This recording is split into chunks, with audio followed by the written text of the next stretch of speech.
Hello everyone, today I'm going to talk about chunk fishing, more specifically San Diego based long range tuna fishing. There's chunk fishing all over the world, many different styles, but today I'm going to talk about that sector, that arena.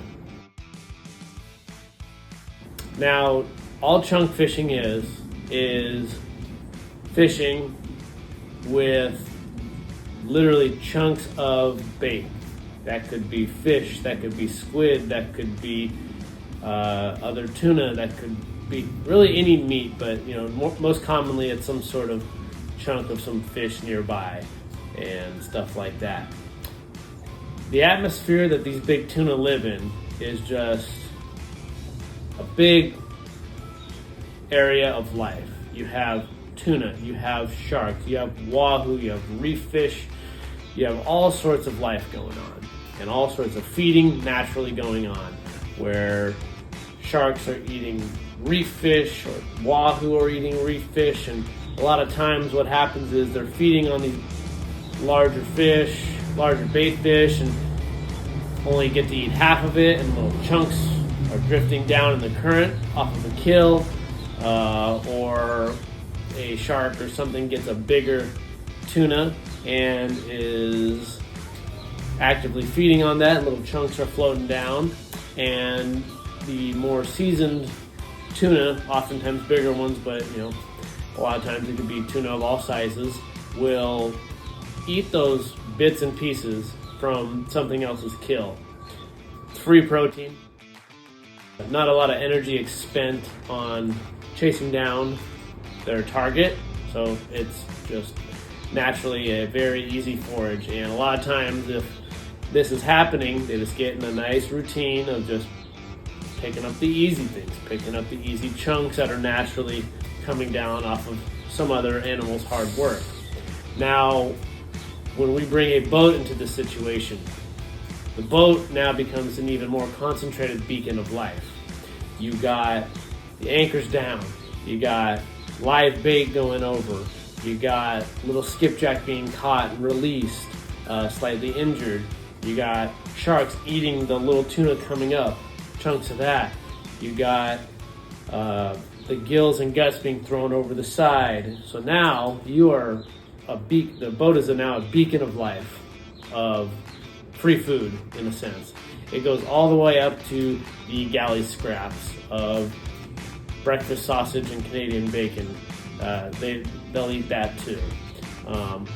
Once tuna get in that rhythm, it's an extremely effective way to chunk fish and just literally match the hatch, which is just chunks of fish. And oftentimes when a boat is in these areas, they will take a shark bit fish or a bunch of mackerel or sardines or what, it could be anything that is already dead, chunk it up into little bite-sized pieces and begin a chunk line. The chunk line is a slow, they throw one chunk at a time over, drifting through the current, one after the other, creating a little breadcrumb trail. And what that does is that entices the bigger tuna, or any tuna rather, but a lot of times it's the bigger, more seasoned, not want to waste a lot of energy tuna, to just get on that free food trail. And they just one slowly, another. And what you could do is you can take a chunk just like they're thrown over the side, hook it, and let it descend right in line with all of them.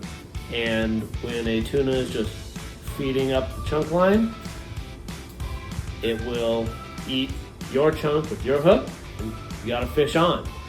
And this is excellent for big tuna. It's excellent for wahoo.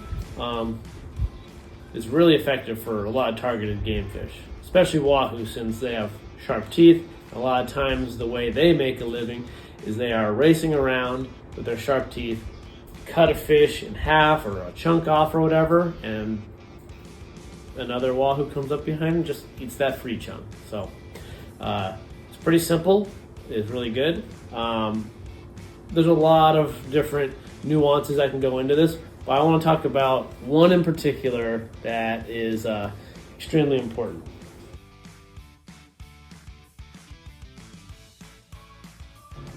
Now, when chunk fishing, one thing we want to emphasize here is the need for a swivel involved in the situation. The gear I prefer, line, 130-pound test, ideally. You can go bigger. There's times where you can go bigger. There's times where people drop down, but 130 is a pretty good start for the big tuna. The chunk don't need to swim. They're just doing their own thing. So they're drifting in the current.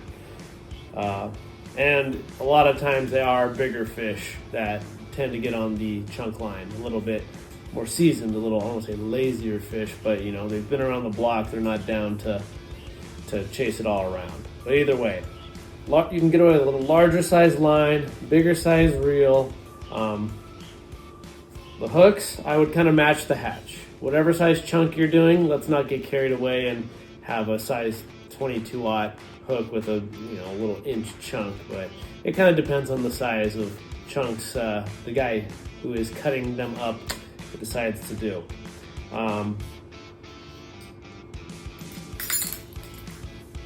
Now,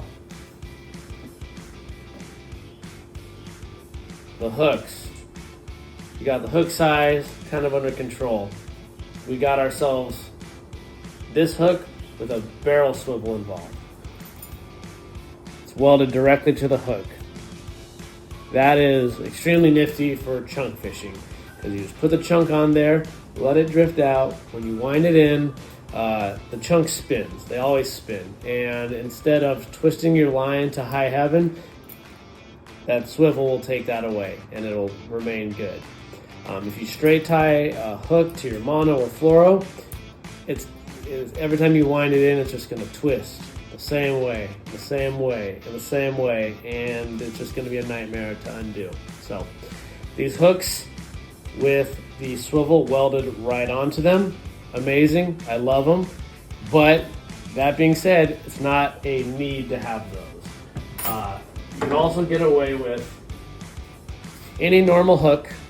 This is actually nicer because you can really just adjust size according to the chunk size. You don't have to have a size hook with a ring with a swivel welded on it for all different sizes of chunks. You can match your hook to your bait. So what you could also do, smaller hook, 3 foot leader, and then there's your barrel swivel. Accomplishes the same thing. It'll take that spin out.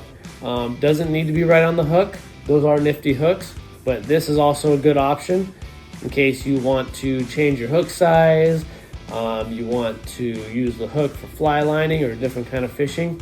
I'd highly recommend having one of these two options when you are chunk fishing. It'll save you in the long run and take a lot of tangles out of your situation.